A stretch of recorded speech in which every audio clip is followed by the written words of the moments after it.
Sur France 2, dans l'émission On n'est pas couché de Laurent Ruquier, l'écrivaine et journaliste Christine Angot a tenté maladroitement de hiérarchiser les crimes contre l'humanité.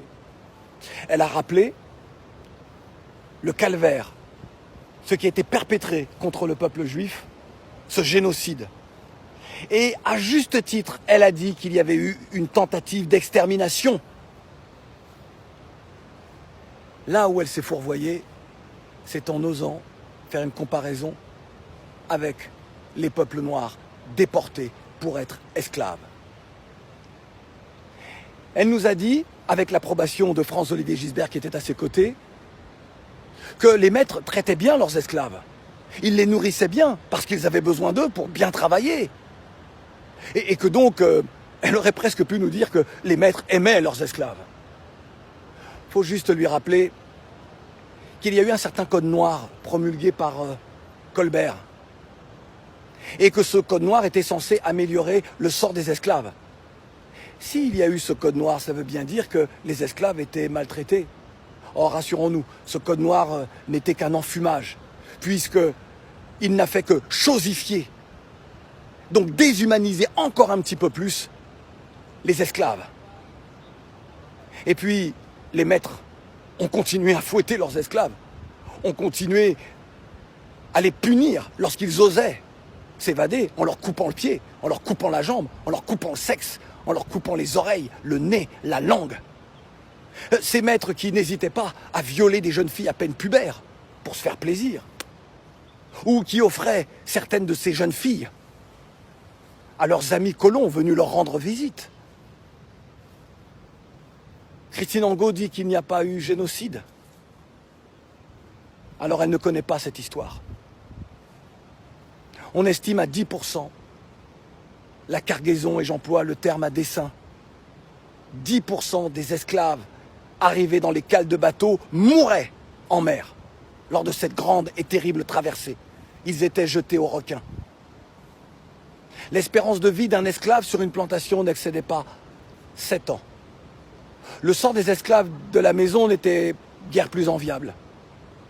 D'ailleurs, si les grandes révoltes d'esclaves ont toujours été menées, que ce soit aux Amériques ou dans les Caraïbes, par des esclaves dits de la maison, c'est bien parce qu'eux aussi subissaient les pires sévices. Ils étaient humiliés et ils savaient qui était le maître. Ils vivaient à côté de lui, souvent obligés d'être dans la couche du maître. Lorsque Christine Angot tente de minimiser ce qui a été perpétré contre une frange de la population humaine, de l'humanité, c'est qu'elle estime qu'il y a là aussi hiérarchie entre les peuples.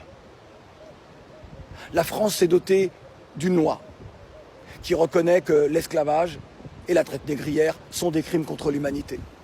Toute personne qui tente de nier cela tombe sous le coup de la loi, car c'est du négationnisme.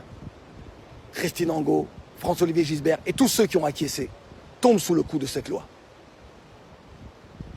L'esclavage est un passé très présent. Il s'est répété du temps de la colonisation, où on a imposé aux Africains les travaux forcés. Relisez André Gide, le Congo-Océan, et vous comprendrez que chaque travers de cette voie ferrée a coûté une vie humaine, une vie africaine. C'est un passé très présent, car les jeunes que vous voyez partir aujourd'hui, qui se retrouvent esclaves en Afrique du Nord, que l'on humilie, ils partent parce qu'encore une fois, avant, on a déporté leurs ancêtres, puis on est venu chercher leurs matières premières, puis on est venu faire en sorte qu'aucun développement réel soit possible, et ces jeunes-là partent. Ils sont tués dans le désert, esclavagés, tués en mer, humiliés lorsqu'ils arrivent en Europe. Oui, l'esclavage est un passé très présent.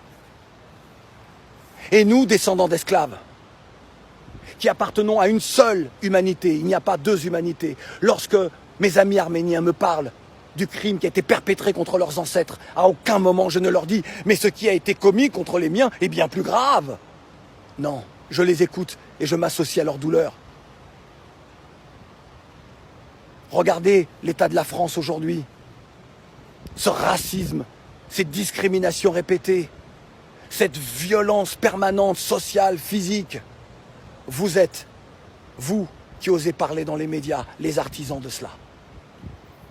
Il y a quelques semaines, vous avez pleuré lorsque Notre-Dame a été détruite par un incendie accidentel. Vous avez pleuré. Vous savez à quoi j'ai pensé? À la flèche de Notre-Dame, qui a été construite au moment où la France continuait à jouir, à bénéficier des subsides de l'esclavage, du sang, de la sueur, des douleurs d'êtres humains. Il n'y a pas deux humanités, il n'y a qu'une humanité. Et ma génération fera tout pour que, quelle que soit la couleur de la peau de nos enfants, mais qu'ils n'héritent pas du monde que vous êtes en train de construire.